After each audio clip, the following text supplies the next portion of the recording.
தியானிப்போமாக.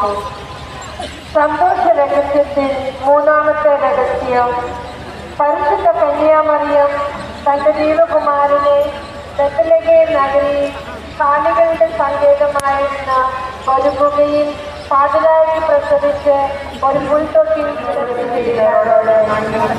പോലെ ഞങ്ങളുടെ ജീവിതങ്ങളോട് ക്ഷമിക്കണമെന്നും ഞങ്ങളെ ഞങ്ങളെ രക്ഷിക്കണമേ. ആമേൻ. നന്മ നിറഞ്ഞ മറിയമേ, സുസ്തി, കർത്താവ് അങ്ങയുടെ കൂടെ സ്ത്രീകളിൽ അങ്ങ് അനുഗ്രഹിക്കപ്പെട്ടവളാവുന്നു. അങ്ങയുടെ ഉദരത്തിൻ ഫലമായി ഈശോ അനുഗ്രഹിക്കപ്പെട്ടവനാവുന്നു.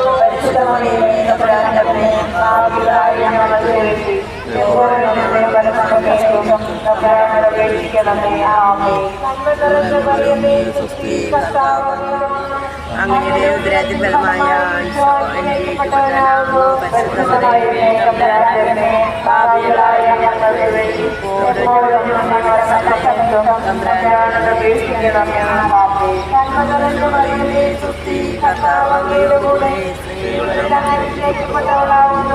അങ്ങയുടെ